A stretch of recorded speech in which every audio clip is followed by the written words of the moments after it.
Hey, everybody.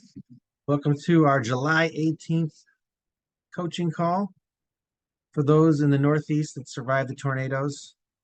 Uh, We're here. We're here. So, Awesome. yeah. Get a little share going here.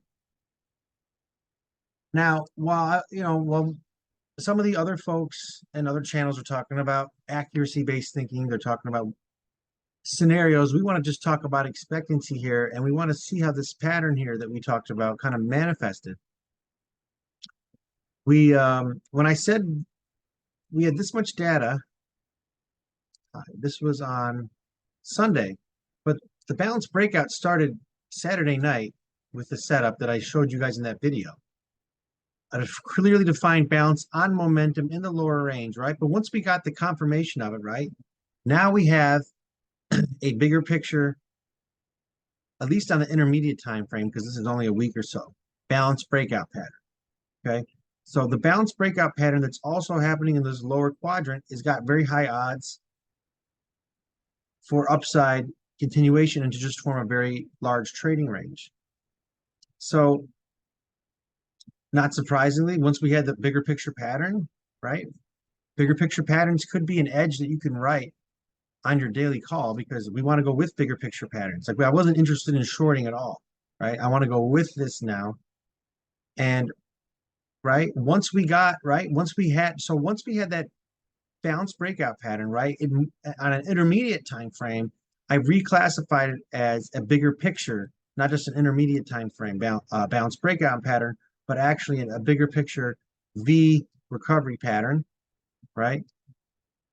Now, that V recovery pattern, and I don't have it drawn here, and I should. Let's just get it. I keep drawing it, and then I forget to save it. And then, let's see, I go to object tree. It's the visible range one. Okay, well, I'll just draw it again.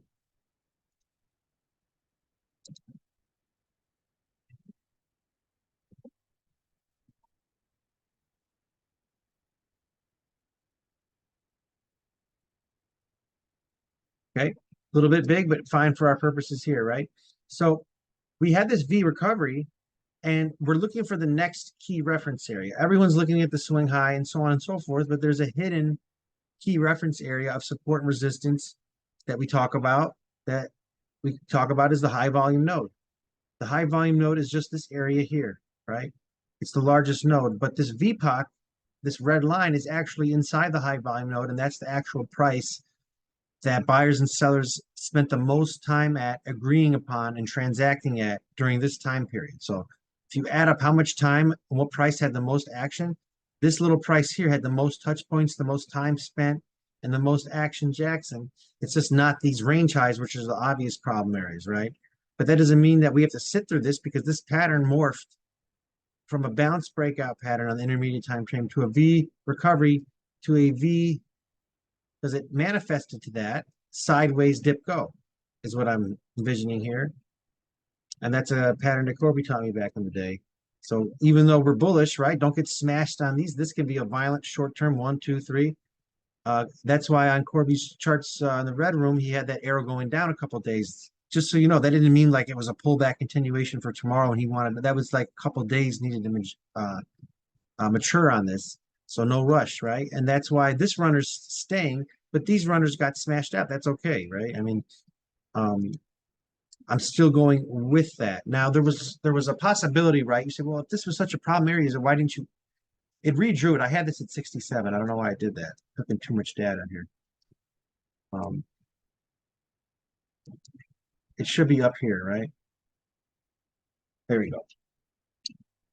I could have shorted that. I thought about shorting it because when I'm at major turning points, I'm going to really hold for the extension. But these not major turning point trades, you can be a little bit more flexible, right? So this was a zone, right, that was almost like shoulder, shoulder, head, shoulder, shoulder, and this was a target. And part of me just wanted to go all out and give a short signal and get out, but I didn't. But that's okay. I just kept that runner and we smashed down a little bit. I'm still trying to go with it. I'm just trying to illustrate how I'm going with the bigger picture pattern, but still there's these smaller time frame resistance zones that because our short-term bias is neutral, become relevant again. When our short-term bias didn't matter because the big picture and intermediate were going to be aligned to the upside when we were down here, I was only going long, right? It was only when we got up here that I was like, okay, maybe now because I'm exiting these, I can even short, which is why you saw that I didn't hold that Ethereum runner, because that would have got stopped out too. But the Ethereum and Bitcoin runners from down here are from Saturday are holding, right? So, right, and that's the benefit. And the only thing else I can say is that if you don't want to, like, this was the major turning point. You didn't even have to trade these two last couple of days that I traded. This is tornado trading. This is in the middle of the horizontal range here, and it's a little bit trickier, right? Because it's just there's right because on the one hand you see a bigger picture pattern, but that's why we look at a probability calculation scale, and that's why I think in multiple time frames, and it's not just bigger picture patterns. We're doing multiple time frame analysis. So yes, the short term, I'm sorry, the bigger picture was now lined up because the bigger picture is up, and now we hit a zone that can up it, and now the intermediate term confirmed it because the last week was the bounce breakout pattern.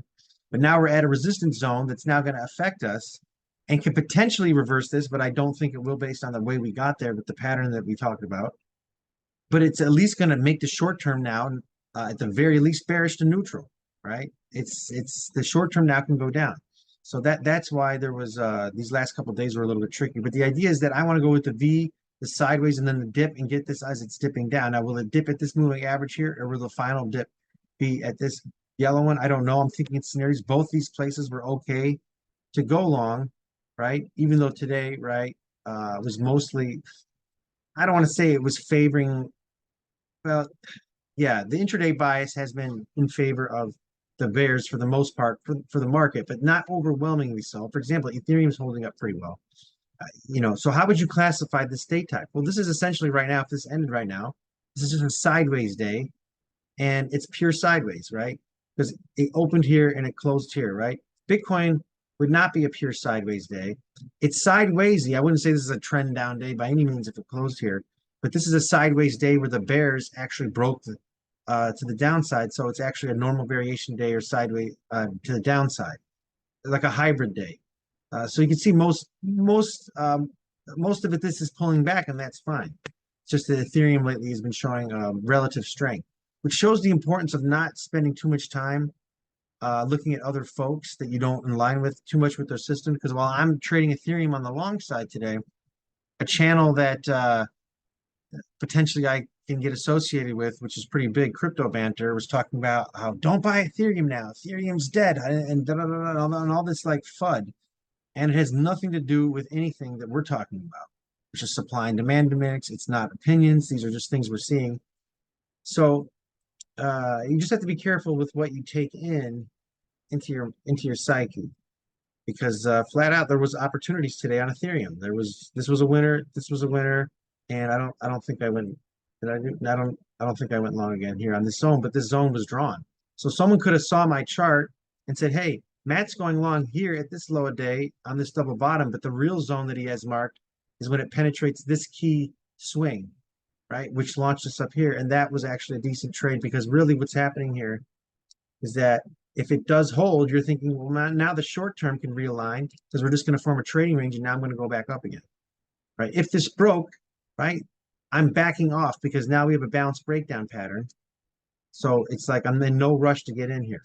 This breaks with conviction here as well, but not surprisingly, this is held because the markets are strong. This V recovery pattern is very strong, and now it's just in this V sideways dip go pattern morph phase that we'll take advantage of. Oh, I remember why I didn't post this because I think Kobe went long here, so I didn't have to double post it. But yeah, this was a place to go long for Ethereum, Bitcoin, and Quad. What else? Let's just take a look at the whole market now. Yes, it happened to be so. Yeah, I gave you an AD line thing. I didn't post that live, but you could just show like, yes, there was an intraday bullish divergence, but that's only one of many things. While I was thinking about that, I'm thinking, well, at the same time, I'm seeing that this is a bearish engulfing pattern. We are super overextended. There was plenty of things to say because this engulfed 2 days in the context of being overextended, and now we're 100% of this range. This is huge for the bears, right? This principle is awesome, really. So someone asked me today that wants to join when we were breaking out of here up here. Oh my God, why are you guys going long? She said, why are you and Kobe going long? She may join. She's a trader, but she's busy. So she said, I said, well, because she said it's so top heavy and overextended. I said, you have to look at multiple time frame alignment. If you're only looking at leg count, counting from the down here, you're not looking at how we got there, right? Once we broke here, right? As soon as you break a major trading range with conviction, you have multiple time frame alignment. It's the most powerful edge you can ever have on a larger pattern, right? Because it just goes 100% of the range. So this is a contextually aligned balanced breakout pattern here. This is huge. So as soon as this happens, like right here before it happened, my big picture and my intermediate time frames are both aligned up, but the short term is neutral to bearish at the very least because we're sideways here. Once we break up here, the short term now is up. This is what we call time frame alignment, which I think is one of the biggest sources of edges. When you can have your short term, your intermediate, and your big picture aligned, it just goes 100% of the range. So that's why, among other reasons why, you know, we were actually considering going long at these pullback here. Now here, that's when Sonny J said, hey man, I'm taking this short. We're at 100% of the range. The short term now is sideways down again. So this was awesome to take that because it never will feel bearish, right? So if you see this and you see that we're at 100% of the range that we broke from, right? We broke from this and now we've moved 100% of the range. This is now the place where we'll get exhausted. Just go down here, invert your scale and say, shoot, look at this, man. How many leg counts down is this? Wouldn't I be interested in taking a long here? And if you're interested in taking a long here for reversal, then you should be interested in taking a short here for the exhaustion principle, even if you're like me and you're having trouble taking shorts a little bit on an emotional level, even though it's the same thing as a long. So that was a great one. And you can just see that 100% range principle is in place and also multiple time frame alignment. We didn't have up here, the time frame now is getting exhausted, right? So the short term is no longer lined up. And that's why we have to, right? Bigger picture balances are huge. A bigger picture balance breakout is, and that's why I'm really excited about Bitcoin, because as much as everyone wanted to see this to keep going from December, the fact is we're kind of building this bull flag here, if you will, at a place here where we really went down pretty quick last time. And this time we're kind of building a giant trading range so we can launch out of it and break upward and break this. And then we're going to have new price discovery. And this V recovery pattern is right on cue for it. So the longer this consolidates, the bigger the move that we can get from it. And that's really good. And we can just see this momentum building. Not that I would ever use this for an entry signal, but I'm going to put this on the weekly here. And you can see this is just rocking, right? Not that we needed this confirmation because you can see the strength, but now we have a blue crossover from the red stochastics, the fast over the slow. And now what we need to do is just break this key resistance zone here, right? Which is associated with obviously this price range high. And I wouldn't be surprised if we did it. I would not be surprised if we did it because of this false breakdown out of this balance and up to it. Now, at least when we have a false breakdown, try to make new lows and it didn't. Odds are that it's going to go to one end of the balance to the other, where of course, you know, this is also a risk reduction zone. And for traders that are day traders, you would also be able to short here. What I think would happen here is that eventually, though, this is going to break based on the fact that we have this V recovery inside this trading range with the stochastics fast over slow, which is indicating that we're going to have more momentum. But like I said, anything can happen. We don't know whether these patterns are happening until they do. We have to see how price behaves there. But what I like is that price is forming a bullish pattern within this pattern so that when it comes up to this range, it will have the strength to potentially break it. Now, as we're looking at that, I'll slip to the Bitcoin dominance real quick. Because we talked about when the heck is alt season coming. Something we're all thinking about. Now, I had these marked as resistance. Anytime Bitcoin got up here, we were going to get smashed. Alts got smashed, right? So what we need to happen here is we need Bitcoin to have great strength, and we need it to come up to this resistance here, which is going to prime the market. And then when we have that potential resistance at this key structure, which break down. If we can get a strong move back down from there, that would signal, at least from the Bitcoin DOM chart, we have to see what the altcoins are looking like. Let's say they're making really nice double bottoms or something. Yeah, then that would increase the odds that we're going to have some strong moves in the altcoins, which they're due for.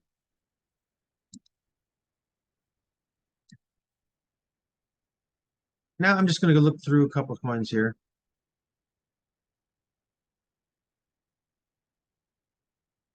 Let's go to the C Sway Brothers. Okay. So Sui is a Facebook Meta project coin, but not to get into much of it. You could see here also that same pattern is happening. We have, what you would call this is an inverse head and shoulders, and this is very freaking bullish. You notice I had these two lines marked as a key zone where I was DCAing into this, and the fact that we dip below it and then we pop back up into it is very, very bullish again. Obviously, this was the main one you wanted to DCA into or even trade, because this was the major high volume node. But I would have been stupid not to take a shot here for a trade or a DCA, because we had here a launching point of directional conviction. Why not? Now, even though the bear trend needed to continue on, right? Eventually these things get exhausted. The fact that this pop back up into the zone is really bullish. Wouldn't be surprised if tomorrow's a sideways up day or an up day. Let's go to SWE or SAY. Same pattern, right? The inverse V sideways dip go. This is the dip phase. This is what we needed, because they were, anytime we were coming back up here, all the previous guys that got in too much were just selling to get out.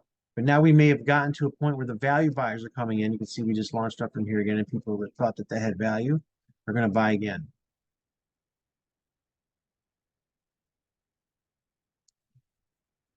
Yep, Lido.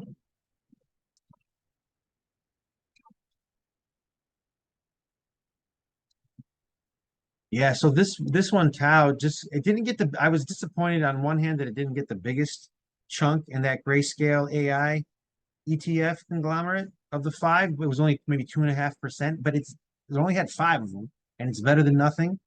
And it's on there. It got on the map.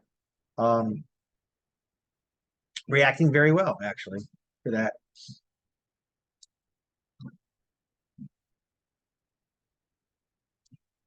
I had some inside info about this coin too, which I could post once in a while, because I have a connection to someone who is connected to the private devs room. And I should have listened to her when she called me in December and gave me a presentation on why I needed to get in now, and I couldn't figure out how to do it for a long time. That would have been a heck of a trade. I gave it as a signal though. I didn't know how to buy it until now. Until whenever around here was when I was buying here. But I got a good chunk on it, so where am I? This one, I also invested in last bull run, but I'm also kind of trading on small size. Just gets great moves. You can really just get some powerful moves.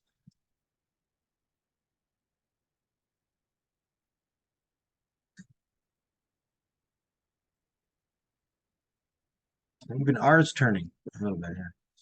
So okay, guys, that's my little market analysis review. I'm going to open the floor up to questions for anybody. If anybody has any questions for me or Kobe, now's the time. And if Kobe has something you want to share as well, floor is yours, gentlemen. Can I ask something? Of course. Let's go over Bonk and Ordi. Bonk, you said? Bonk, yeah. Okay, let's take a look. Now that's a meme coin, right? Yeah, I remember. I think you have it already on the list. I probably do. I just to make it easy. Yeah, for sure. Yeah. Whatever you want. Boom. Yeah, take a look. It's on Binance. Hope that one's all right. Yeah, the meme charts are all. I'm never surprised when the meme charts are the most ugliest, disgusting looking charts. Really?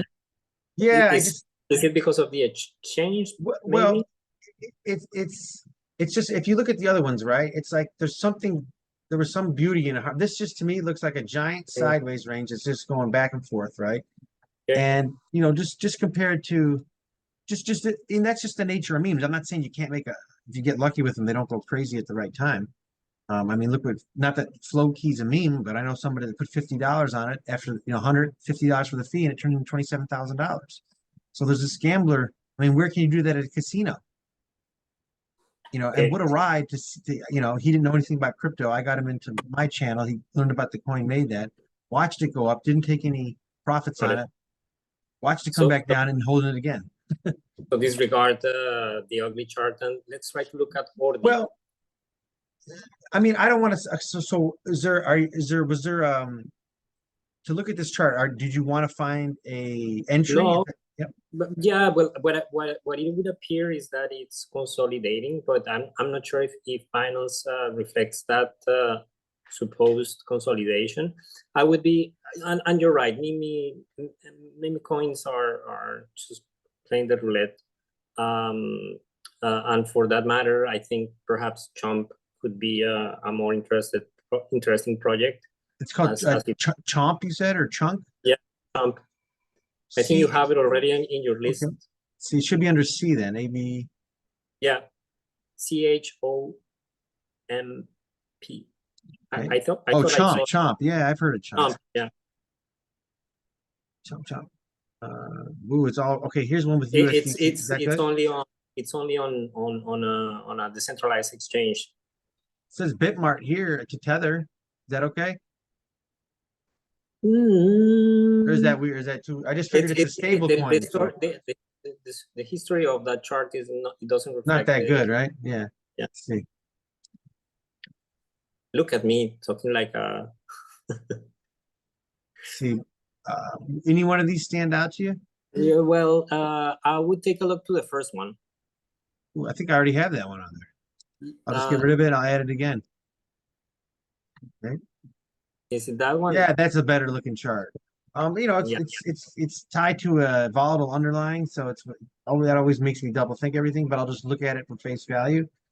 Yeah, this is a better looking chart because there's just something. If it comes back down here, there's some type of double bottom forming. The other one to me was just like it was just oscillating in a volatile manner around a high volume node. So because that high volume node is still in progress, it's not something you can rely on. I would be concerned about Chomp. It's because it just had a run, like it's a very young coin, but I've never seen a meme coin like producing memes so cool than this one. But I don't know and look at the way that it just exploded. The buying pressure was like super heavy at a certain point, and it just kept going and going up to $1 and something, and it grew from. I mean, I just can't imagine doing this in 3 days. I mean, I should imagine it because I did buy a bunch of these, but they all lost me money. So you might just throw it in. So what do you see? Well, I see that there was a lot of strength here, and the fact that you just said that is an edge, right? Because everyone's saying, "Oh man, people in June, it went to the moon, and we're near that price again." That's really the edge here, right? And just to show you, these folks when it went down here just did it right at the level, that launching point of directional conviction. But what happened here is you formed that balance, and now you broke up. You hit this key swing, which is the intermediate term downtrend, and now you're forming an inverse head and shoulders. This could take a couple days to play out, launched up here. Obviously, if it came down here, you'd have a nice wide double bottom again. That should be an automatic long. But because it's forming this pattern, it could consolidate up in here as well. If flyers step in, we don't have a lot of. It's starting to form a little bit of a zero line reject. I like to see the yellow come over a little bit more. Watch how today closes. If tomorrow is like a pause day, if you want, and then that would be a kind of a bullish conservative signal that the next day you can go in.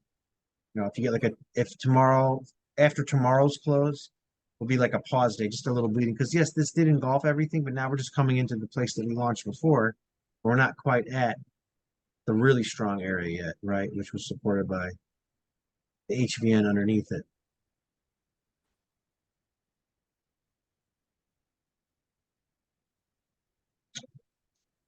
Chomp and what was the other one I looked at?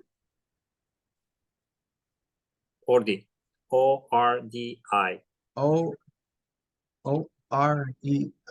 No, D as in Oh, David. D-I. I thought you were saying Oreo. Okay, I'm getting hungry. All right, boom, smash. Okay.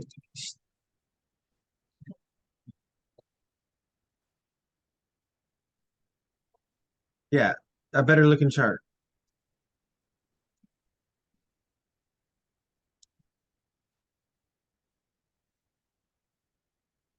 So what I see here is right for uh May, the month of May. Um this is a month-long balance here. This is significant, right? When we had the island pattern, the inverse head and shoulder reversal, right? We broke this, but anytime you have a really strong balance that you break from, and then you bounce back up into it with now an inverse head and shoulder on what I would consider the intermediate time frame, that's very Mhm, bullish, mhm, right? Especially with the fact that even though this time frame's down, I don't have more data than this, but this is the bigger time frame. So what I would do, like this is pretty much if you guys, this is sort of a pattern I'm seeing across all markets right now. Of course, Bitcoin has the best beauty of it, right? But the pattern really is, and Ethereum's looking very similar, is that we have this V pattern. Now we just got to be patient for the traders not to get stopped out, stopped out, stopped out, stopped out, and then not have the guts to get it for the next pullback, right? Investors that caught it here or whatever, they're just holding through this, and people that have runners or traders that have runners are holding through this. But this is the pattern that I'm seeing across the market. So if you don't have an entry on any of these coins that you can have, and just rest assured that it seems like Bitcoin's making this V recovery sideways dip go, and now so is Ordi, so is all these other ones that we're looking at. And this isn't just like 1-2 days, right? These are significant time frames, right? This balance breakout up here, that's a month. This is an intermediate time frame, and we just came back up into it, right? And it's the same thing, right? When you have a V recovery pattern, that's bullish, but it's all about the context. Once it came up here, it was exhausted short term. You even have a doji day to confirm that we are going to have a down move for a couple of days or whatever. And then you have that HVN here, right? So do I think this is strong enough now that this is now going to end this V rally and then come back down here? No, that would be the lower odds scenario because this HVN, right? It's a naked HVN because it's naked because it's the first time that we test it. And anytime you test something on first try, it has the greatest odds of holding. So that's why this had really good odds to have these little bit of a couple down day problem. But keep in mind here, right? Touch point, touch point. This is a very strong zone because of the time spent at price here, and then we launched it, and then we spent time away from it, came back up into it. That's the first test thing, right? But then look at the beauty of how price behaves after it. Most of the time, even though this is support resistance, most of the time it actually breaks with some drama. So I'm looking at that drama. I'm looking at it eventually breaking, and that's the timing of it. Well, back in the day, you might be really impatient, say, "Oh my God, it's not looking at the context, right? You see a pattern and not looking at an exhaustion principle. You have to combine all these things in one uh, to get the right market context each day. So it was smart to not to take, like I said, hey guys, if you went long here, take your profits here. I don't know. Do you guys want to sit through something that could reverse quite a bit when there could be a nice long coming up where you could add to it? Well, take your profits, relax, relax, relax, and add to. That was the idea today. Now, it didn't work. We made money on it. It didn't actually end up happening that the runner sustained itself, but that's okay. We're gonna try it again until the market does what it does, whatever it does, right? So.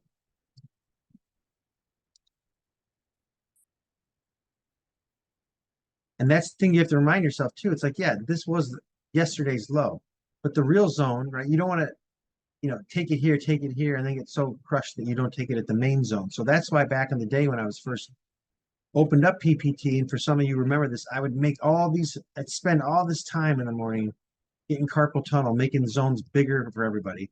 And now I'm just like, okay, I'll just tell you, what the context is when I'm going in. But that's the idea that,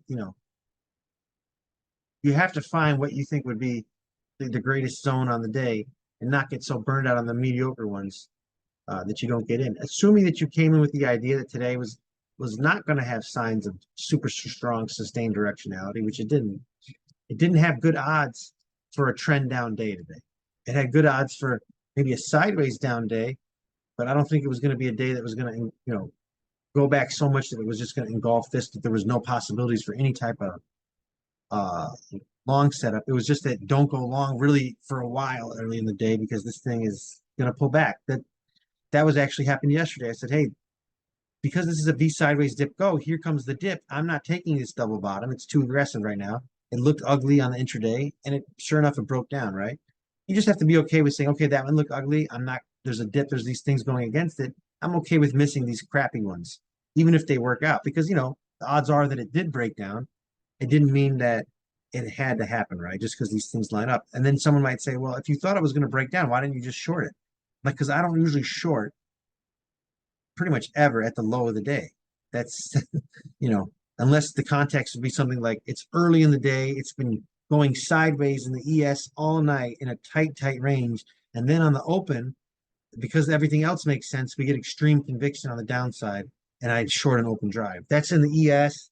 That's different. That's like a contextual line balance breakout. But most of the time we're not buying at the high of the day and we're not shorting at the low of the day because most of the time the markets are non-directional, not directional. And even if they are directional, the trade location can be so bad that you literally can't. In fact, that's a rule on that sheet that I gave you that you can't, you can take a 1-star quality trade for every single thing except the only thing you can take a 1-star quality trade for is trade location. So you couldn't take a 1-star quality trade on just sustained momentum because your trade location would be so bad. Even if it did work out, you might get chopped up. So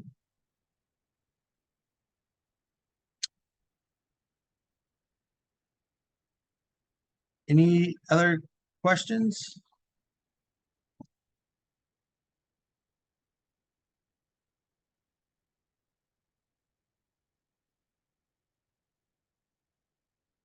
Kobe, did you have some comments possibly? No, I have nothing specific. I enjoyed watching you go through this. I apologize for my voice. Thank you. Yeah. I think the biggest takeaway, as you started out, is that all these precision stuff of what's mostly presented from people who do not intend to embrace traders but intend to embrace themselves is some sort of a precision information. So here's a support resistance line, and here's where you should be going in, and here's where there was resistance, and here you're going out. And that is just not what trading is, because it would be foolish to think that it is that simple in the way of that there is a market out there and it behaves in that way of thinking in numbers. That's just not what the market does. The market is waves, overlying time frames, time, lots of different people participating, lots of different volume traders participating. It's a whole mixture of lots of participants who struggle for price discovery. And it is fairly useless for an observer who is not self-directed to get data that just tells him, yeah, this is what you should do here, this is what you should do there. And you could have just as well, or I could have just as well gave today's lecture where I said, well, look of where we are right now. And Corby made an entry right on the bottom of that V, 200 points below, above the lows. And it makes us look good. But we're not here to try to look good. We're here to make you look better, meaning it's really important to understand what actually makes and moves these price behaviors, and where can I participate? Not at a specific number, but at a point where risk is lower, where it's conducive to your psychology, or where it's conducive to your system, or where it's conducive to you having pre-prepped a mental picture. And these things are easy to emulate. This is not uh, Matthew and I trade something very different. And he, for example, he described that part when prices were already trading at the 220 moving average on the picture that you're looking at right now, the daily Bitcoin. And that's still 50% of the move that we then had followed after that. So you also don't have to go in at the extremes to have a good trade. Um, so what I'm trying to say is there is so many ways of how to make money in markets, but there is so little ways of how to do it, like actually do it with who you are, of that mental makeup that you carry, of the knowledge that you have, of how much screen time you have participating into markets, and how you are in general feeling. Everything evokes what moves us is fight flight. What moves us is the desires or pain avoidance. And training just doesn't work this way because training is counterintuitive. So this being recorded, I encourage whoever is watching this or whoever is right now in the live call to review these things, because that's just one principle after another that Matthew is mentioning of what are the underlying structures of market structure, and dissecting it into these pieces that it can be reconstructed when applied. So it's a little bit of like a puzzle where if you have a 10,000 piece puzzle, you cannot just like, oh, well, let's start it. Because no, that's just not working. You need some sort of a system ahead of constructing something like this. So you start with the corners, and then you start with the cut pieces to get a frame, and then you go for certain color dominant pattern, whatever your system is. Somebody else says, well, I go for puzzle pieces that have very weird cut indentations first, or I start somewhere where there's a certain color density or color mix that it's easy for me to create that shape in that picture. And I think that this is so essential to point out, that especially in these debriefs, because other channels and other traders make these debriefs too, and they sound very confident because it's incredibly easy to look at a chart after the fact. But to do something with principle-based blocks that you have in your pocket, and to anticipatory build these patterns in your mind that the market might be doing, plus the following action blocks of what you would be doing if the market would be doing what you're planning out. That's a completely different ballpark, but that's what trading is. And especially in these sideways zones, and now where Bitcoin has moved over 50% through its larger sideways block here on the daily chart, it is really, really, really difficult to grab these points and to extract money and to um, do this right, the way that you feel confident, that the way you can apply this every day. And that's what we do at PPT. We really try to teach you how to fish, and not just present the fish once in a while where with a little luck you can participate. That's just not true value. And so I want to thank Matthew, for today's presentation because it's really an amazing one. Very nicely summarized what happened over the last 2 weeks and how his system was able to harness these moves. Thank you, Matthew. Thank you. Well, guys, this wasn't a long presentation for me, but hopefully it was informative. So I'm pretty much finished, but if anyone has any last questions, I'll open the floor one last time.